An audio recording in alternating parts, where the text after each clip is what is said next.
Very special guest here in studio, so watch the simulcast at watchda.com. That's available on any device. Our next guest is one of the greatest college football running backs ever, former Pro Bowler in the NFL as well, a member of the College Football Hall of Fame, and now heavily involved in a new league for pro football coming in 2020 potentially, called the Freedom Football League. Joining us here in studio is Ricky Williams. Ricky, how you doing, man? Pretty good. I appreciate you being here. Yeah. How you doing? Pretty good. I'm in town. Was in town for the Heisman Trophy ceremonies this weekend and decided to stay in and do some media talking about the Freedom Football League. You still vote in the Heisman, right? Yep. All former Heismans have a vote. Did you vote for Kyler Murray? I did. You know, we get a third, second, and first, and Kyler was my first place vote. To a second? To a second, exactly. Okay. And third was Sam Ehlinger. Oh, Yeah. really? Yeah. Okay. All right. Very nice. When it comes to this league, it's really interesting, the timing of it, because we have two other spring football leagues now popping up. We have the upcoming Alliance of American Football this winter/spring.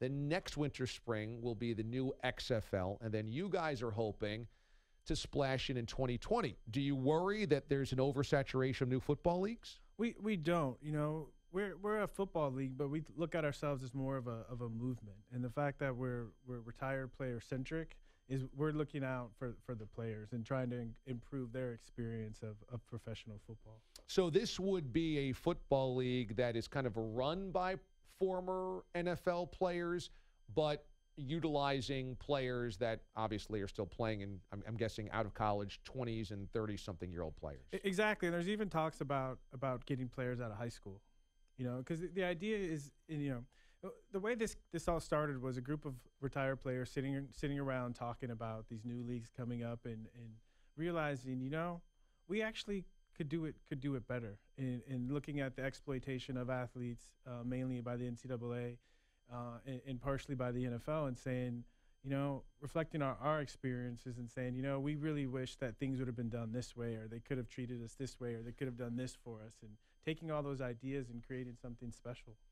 You've always been a really thoughtful guy, and you've always looked deeper than just the surface when you were playing and after you were playing. What's the biggest thing that you wish were done differently when you were playing that you'd like to change in your league? Okay, so I tell this story.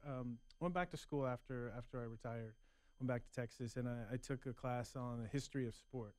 And one of the things I learned was in 1906, Teddy Roosevelt, the president at the time, called a conference at the White House to save football.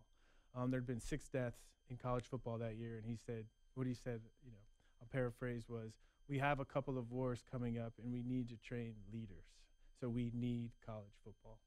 And my experience of football from a young age is, you know, I grew up with like a lot of, you know, African-American males without a father around. And so coaches and the football team was really my family, and taught me how to be a man and prepared me for life. And I think it's unfortunate that, you know, players think of, okay, the NFL is the end goal. But even if you have a long NFL career, you still have the half of your life to go. And a lot of players we've talked in our group, when they left football, they didn't feel prepared for life. And I think it should be the opposite. I think when you leave the NFL or any professional football, even college football, you should be more prepared for life than other people because of all the things you learn: teamwork, perseverance, the value of hard work, the feeling of victory, and how to learn from your defeats. And so I look at this league as a way to train leaders for the future. Ricky Williams joined us in studio. So how does a football league train human beings, train men to be better men after their playing career? I think it's quite simple. You know, I think the skills that you learn on a football field naturally transfer over into life, but we're not told that. So, for instance, I get to the NFL, and I see certain things in the world that my football experiences have given me insight that this could be better, this should be different, people need to be tougher and work harder. And I'm told, don't say anything because it's a distraction. And so one of the big issues for the Freedom Football League is making sure that players have a voice. You know, how can you create leaders if they don't truly have a voice? And I think the NBA right now is doing a great job, led by LeBron James, of using their platform to have a voice and to create change. I also think about I went back to school after I left Miami, and I remember sitting in class with some of the current football players, And it dawned on me that these kids are expected to compete at the highest level on the football field. But to be honest, in the classroom, a lot of them can't really compete in the classroom. And to me, that's an issue, right? That they come and they hopefully build confidence in their athletic ability, but what does it do to their intellectual capacities and their confidence in their ability to do anything else? So part of a big impetus for this league is, as soon as players come in the league, yes, they're great athletes, but what else do they have the potential to become, and start to build that for them? So this is really interesting. I like that idea because I often rail on this for the NCAA. When you're playing, they're not mandating you go to class, and if they do, it's only to stay eligible because they need you on the football field. It is not, hey, what'd you learn today? Hey, if you need to miss the bowl game to take that final, you can do so. No, it's always vice versa. But so in your football league, is there going to be built-in education? Will there be classes and professors and things like that? Well, so we've started this conversation. This is really where my main role in the league is player wellness. And to me, wellness is really off the field stuff. It has a lot to do with education. So let's say a kid comes in, he's 21 years old, right? We're going to have people work with them and say, what are your inherent skill sets, and what education can we put around you to help you develop in that direction? Because the idea that all football players are supposed to have take this traditional path to go to college and get a degree. My experience of college football players is they're not there to get a degree. Most of them are there to play football. And I think because maybe the degree path isn't really their true calling. And so to think of what is your true calling beyond football. One of the things I've noticed about, and a lot of this is really built off my path through the NFL and beyond, is I noticed that now out of the NFL, that doors are open for me, right? Because of what I did on the football field. But I have to have some kind of skill set or some ability to be able to walk through those doors and do something with it.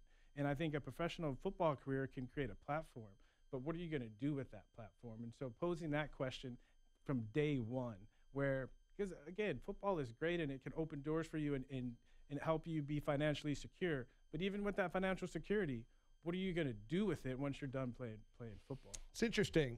Ricky Williams joins us here in studio. I look at the team names, and some of them are really fun. And I mentioned to you before, I love that there's the Ohio Players. That to me is just so cool.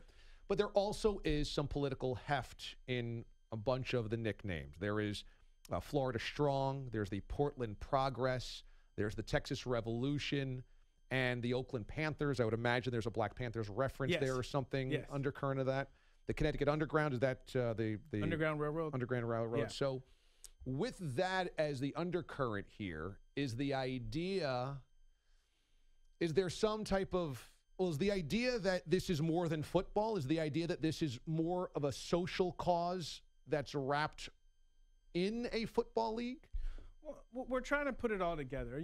A big thing that we talked about when we got together was community, and the fact that in each of these towns, we want to build a community where it's not just you go to the game and fans watch their favorite player and then they go home. That they feel that they're a part of it. And there's a contingency of the group of retired players that are very much into social issues. And they took the lead as far as the team names, because the way I look at it, it's like we talk about a melting pot, right, in America. But I feel like what we're creating with this is more of a salad, where each of the guys that are a part of this have their own experiences from life and from football that they want to bring to this. And we feel that if we put all of that together, we can come up with something that is really quite special.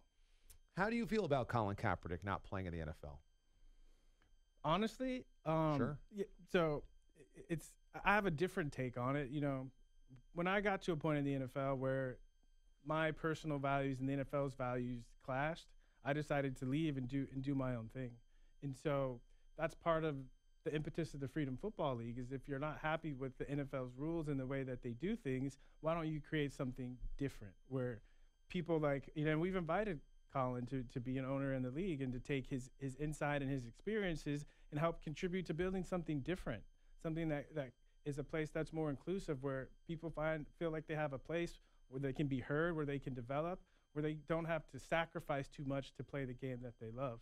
That playing the game they love can contribute to their own personal and individual values and goals.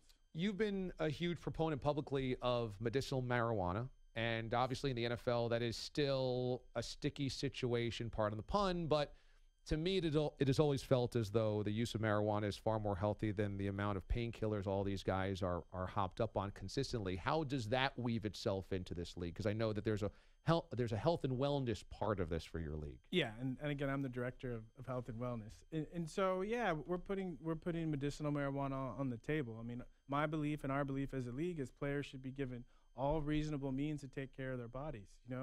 And I think, like you said, in the NFL, when you have any kind of injury, you go to the doctor, the team doctor, and he says the same thing every single time. He says, take these pills and take it easy in practice, knowing we can't take it easy in practice. And those are the only options we have. And so we want to create a broader scope of healing and wellness potentials for players. And, my own personal path, when I retired in 2004, the first thing I did was find a way to search the world to take care and heal my body. So I started studying yoga and Ayurveda. I'm actually in school right now studying Chinese medicine, acupuncture, and herbs. So really widening the scope of helping players take care of themselves.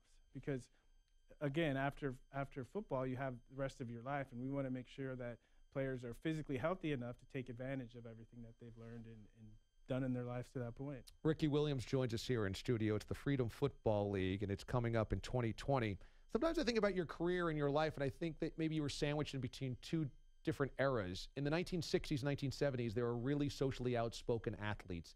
And it is very much of normalcy for athletes to have been front and center, Jim Brown, Kareem Abdul-Jabbar, et cetera. Now we see more of that.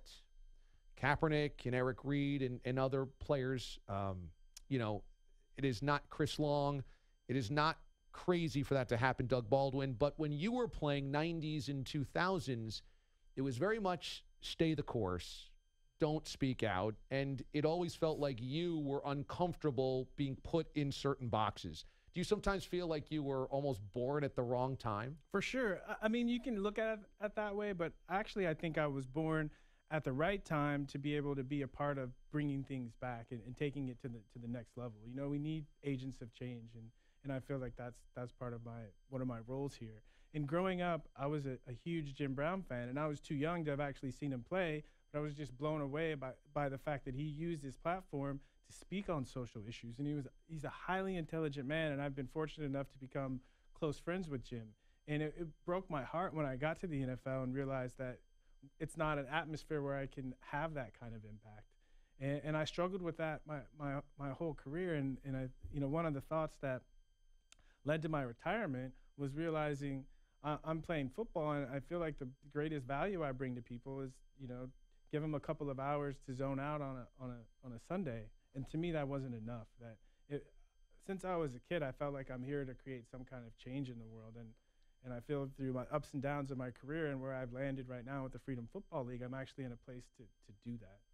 With health and wellness when it comes to football, we always talk about concussions and CTE, the after effects of a football career. Do you think that we're better served? Have we advanced at least a little bit? Have we made progress in that area, or do you think that we're still stuck in the dark ages?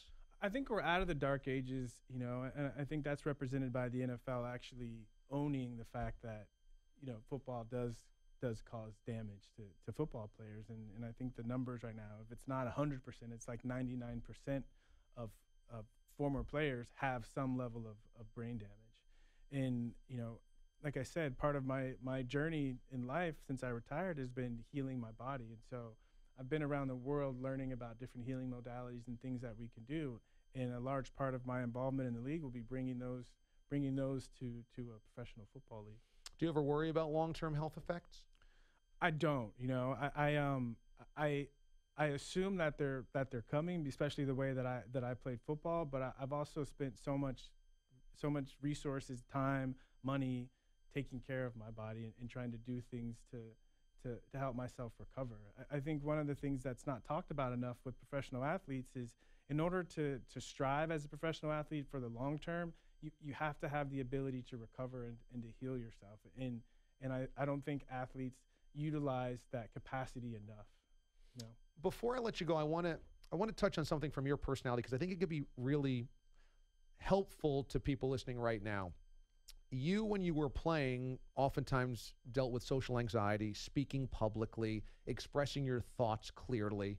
And I think you took a lot of criticism for that. Now it comes so naturally to you. You and I can sit here and have a full conversation. I think a lot of people battle those anxieties.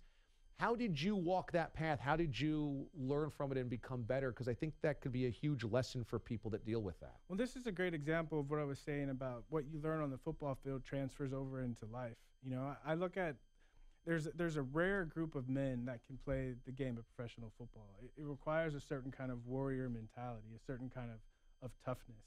And, you know, once I was watching a commercial for Paxil, you know, back when I was playing for the Saints, and they were listing certain symptoms, you know, like you think everyone is thinking about you or talking about you. You feel uncomfortable in social situations. And I was like, you know, that sounds like me. And then at the end of the commercial, it says you may be suffering from social anxiety disorder.